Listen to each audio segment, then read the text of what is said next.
Hey there, I'm Mike McCleary with Amazing.com, and while recording in Hawaii, I had the opportunity to sit down with Justin and Channing Dyson, a young couple from Nevada, Texas, who've built an incredible $500,000 a month business on Amazon.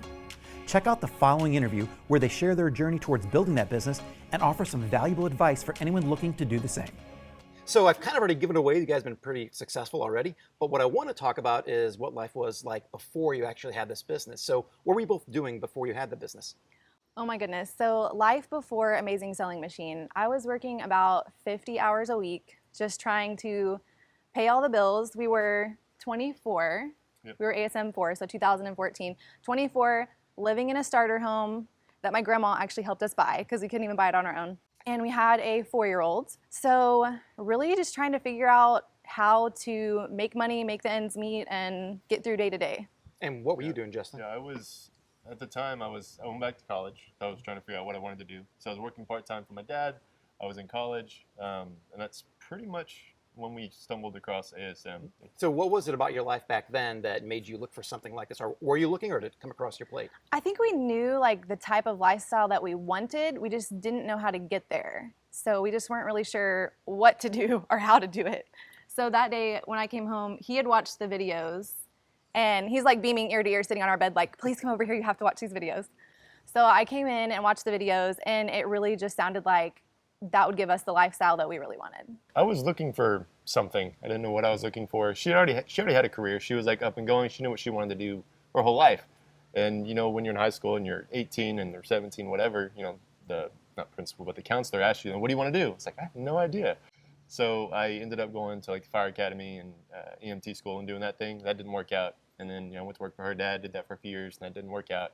Worked for my dad, and then I was in college just trying to figure things out. So it was just the thought of having something else that was mine, something that I could grow with and be more than what I was, that was what appealed to me. It's the first time we did anything that we could actually scale. We had pretty much taken over the salon she worked at, so we kind of owned that at the time. Yep. It had already been started. This was the first thing we started from ground zero completely by ourselves. Right.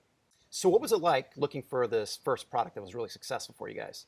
So I was actually pregnant at the time with our second child, and I had told Justin there was this product I was really passionate about. I wanted one really bad. All my friends were buying them.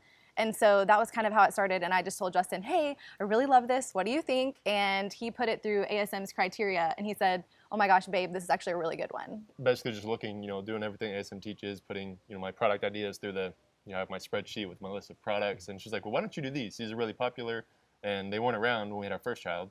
So I was like, okay, I'll look it up, and she was right. It was a good opportunity, and that's pretty much how we found the first one. So you figured out what your product was going to be. Did that also lead into building a brand with that product?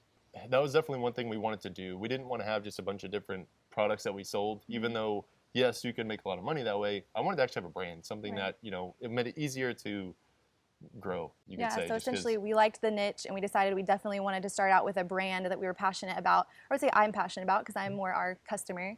But yeah, we definitely went more brand focused. So you found this product, you're excited about it. The next step then is finding a supplier. What was that like for you guys?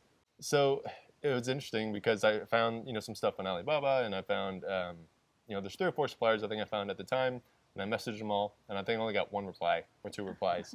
Ended up going with one of the guys, and it really wasn't that difficult. You just kind of go back and forth. You know, there's a time zone difference, so you're talking to them in the morning, then at night, and then sometimes, you know, they'll send you a message during your daytime, which is convenient, right? So just going back and forth, getting everything situated, and we got some samples, confirmed that we liked the quality and that everything was good, and we placed an order shortly after. And for that order, did you order a ton of products, or how many did you start off with? No, we didn't have a ton of money, so I think that first order was $800, if I'm remembering correctly, about that much. So you got your brand, you got your first product, you found your supplier. How soon did it take to start selling? Was it weeks? Was it months? That's so the this exciting was part. the exciting, this was the exciting part. We ended up selling, I think they got to Amazon on, I actually know the dates, on June 11th. It was live on Amazon, and June 12th, I got my first order. And we ended up getting like 2 the next day, and I was like, holy crap. I still remember like yesterday, the first day we got 10 sales in one day. Both of us were just like floored. We're like, oh my goodness, we sold 10 in one day? Yeah, I was at my grandparents'. We were visiting family, and when I was looking at my app, you know, and so it just started going. So did you have to reorder pretty quickly, I imagine? We did. We ended up placing another order, I think the next month or like 3 or 4 weeks later. So, and then it And then just bigger quickly and bigger ramped up from orders, there. yeah. So we placed that very first order sometime in May. By the time July rolled around, we had to place another order, but that one was $10,000. Oh, wow. So like sales It had was really building ramped up fast. really quickly, and so we just like, okay, this is working. Let's actually do something. So I imagine that if you're able to order that amount, you realize that there's demand. At what point do you feel like you made your investment back in ASM? There's a couple ways to look at it. I think we could have taken money out of the business sooner than we did, Yeah. but we really wanted to give it a year Mm-hmm. to see, how much could we grow it, how far can we take it before because if you take cash out of the business, you can suffocate it, right? Right. And it could be bad. So I took advice from one of my business coaches at the time, and he was like, just keep everything you can in there. So we waited a year before we ever took anything out. And I mean, ASM, was a few $1,000s, so that first payout Yeah. more than covered that after a year. So for us, it was a year, but it could have happened sooner. That's smart, though. Keep Yeah. reinvesting to grow because you guys had a vision. You wanted to turn this into something. Yeah, really we had big. kind of decided that from the beginning was, I would keep working as much as I could to pay for things, and we could just keep rolling the business on top of itself because we knew how big we wanted to see it grow. So what was it like the first time you actually paid yourselves out of the business? It was like the best day ever. Going into the bank and like, okay, so we're going to put this in our account, not the business account. Yeah, it was funny. I remember the first time we actually put a significant amount in the bank, they wouldn't let us deposit it. They asked us all these questions like, well, where'd you get this money from? Why is It this was check coming in? crazy. And it was really cool. Our same bank we've experience. used since we were like 17 too. yeah. So they were like, guys, what are y'all doing? Like, what's going on here? It was a very, very, very unique day. So how long was it then after that first product started taking off that you decided to expand the brand? I would say 6-ish months. I launched variations of that first product. So from that aspect, it was a lot easier, I guess, in the beginning. Because finding a second product, you're starting over, essentially. Right. But I found this first product that worked. I was like, okay, so I launched like 5 variations of that first one. 6 months later, we came out with a second. And I think 3 months later, we came out with a third. So you start with one product, launch some variations. How many products do you have right now? Now we have 14 product lines and I think 68 total SKUs. SKUs. Yeah. That's awesome. It's amazing. Yeah, thank you. So if you don't mind sharing, like how is your business doing right now? You got a lot of products. I'm assuming you're no longer in college. You're no longer. Yeah, so actually after our first SellerCon event that we went to, he immediately came back and quit college and quit his little part-time jobs, and we decided like we're going to give everything we have to our Amazon company, our e-commerce company.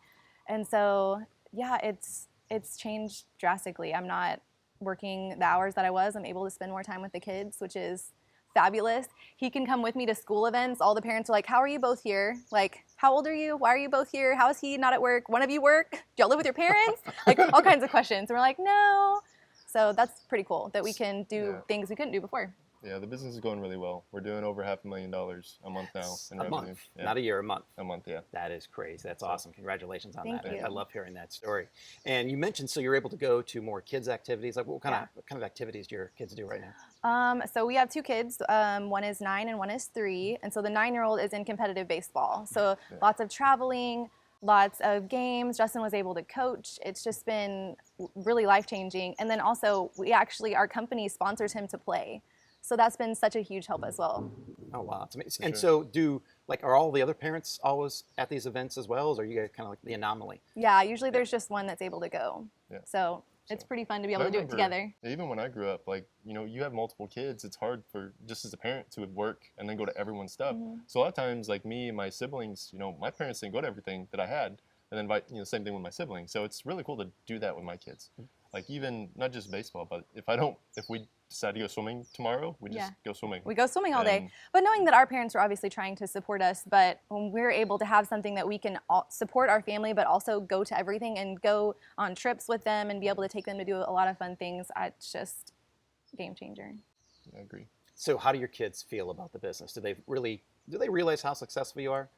Well, they're still small. They don't understand the success behind it, but my oldest definitely wants to be a business owner because he's like, you just He get to, sees it. Yeah, he do whatever sees you want. he That's what sees he the thinks free anyways. time, and he sees the, we have bought a bigger house and things like that. So he sees the changes, or he has seen them. And yeah, he definitely has already said, okay, I want to be an entrepreneur. Although he might not know fully what that means, he's seeing all the stuff that we've put into it and how big it's grown. So For sure. That's wonderful. So you mentioned you're doing $500,000 in sales each month. Is that all in one place, or are you in multiple countries right now? No, we're just in the U.S. Yeah, so we haven't even branched out anywhere else. That's awesome. There's more expansion out there for Right. you. For Have you guys sure. thought about that yet? We thought about it, but I mean, things are going so good. right now in the U.S. and just the logistics behind trying to figure all that other stuff out in the other countries. Just haven't tackled it yet. Yeah. Haven't gotten there. So do you guys do this all on your own, or do you have people helping out now? No, we have people helping us out now. So I've got 2 full-time employees that are in the U.S. that actually live down the street. So it's really cool. We're still like all remote, but we kind of get together every once in a while and a little powwow. We've been able to build a team though, so that's been really cool. Yeah. One of them is actually a stay-at-home mom that lives close to us, so we were able to give her extra income, and she can still stay at home with her kids, but she can also help with our brand as well. That's awesome. You can build your own dream business Yeah. and help other people Right. at the same time as well. That. And the other guy in the company is my best friend, so it works out really well. So it's nice. Yeah. That's awesome. So what are your plans with the business? You guys plan on keeping it? You guys going to sell it, or have you even decided yet? I think that's a really hard question. I think we're still enjoying it so much right now and building it and growing it. And like we said, we work with some of our best friends. So I don't think we've fully decided yet, but we're still really enjoying being involved in it right now. One last question then. So if anyone was here looking to join Amazing Selling Machine, they asked you guys for advice, what advice would you give them? I would say to definitely have an open mind and be willing to learn. Just like with anything, riding a bike, you have to learn how to do it. So if you have those 2 things, I think you can definitely be very successful with it. To add on to that, I always get the same question from most people who, obviously they know we're doing well and they ask us about it. And they always ask the same thing. Well, is it going to work for me? Does it work for everyone? How do I know it's not, it's not going to work, right? And I think that's a wrong question. You should be asking yourself, are you committed enough to yourself to make it work? We know the content's good. We're living proof of that. I know hundreds of other sellers that I met personally that have, multi-million-dollar a year businesses. Right. So don't get hung up on, is the content worth the money, and is it going to work? Ask yourself, are you committed enough to yourself, to your dreams, to your goals, and to your future to make it work? The course can do nothing without your effort. Mm-hmm. So I think that is the bigger question to ask, and that's what I would pose to them. Are you going to make that commitment to yourself? And this became, I think, true for us. We went to the live event after ASM4. It was like in, I don't know. The one where we got back and Justin quit his job. Yeah, so it was like 3 or 4 months after we went through the ASM course, and Matt and Jason were on stage, and the whole theme of that event was no plan B. So it's basically making a commitment to yourself to make sure that you're going to be successful. And I took that to heart. I remember sitting there at the end of the last day, and Matt's giving his keynote at the end of the day, about to dismiss everybody. Mm-hmm. And he has everybody stand up and just yell, no plan B. Yeah. And so I did empowering. that. I'm getting goosebumps, just thinking about it. Because I literally remember sitting there thinking, I'm going to do this. I went home the next week, like she said, and I quit my job. I dropped out of college. And we said, no plan B, here we go. Yeah, and I think you don't necessarily have to quit your job, drop out of college, but make the commitment to yourself that you're going to make this work. And that, I think, is what is more important. You're doing this for you. Don't try to do it for some arbitrary reason. This is going to give you the freedom that you want to do whatever you want. And you just need to decide what is that going to be and use that as fuel to run with it. Just like anything that you invest in, like you invest in a house and you have to take care of it. You invest in a car and you have to change the oil, or your husband does, to take care of it. But anything, you have to take care of it. So if you're willing to have an open mind and be willing to, learn new things and then also take care of your business, I think you'll go super far. Yeah, and you guys certainly have. That's amazing advice. Thanks so much for sharing everything with us today. If you want to hear more about Justin and Channing's story, check out AmazingSellingMachine.com. We also have some free training that teaches you everything that they also learned when they were just starting out as well. So thanks again. Thanks, Channing. Thanks, Justin. Hopefully we'll get together and see you guys real soon. And take care, and we'll see you guys real soon too.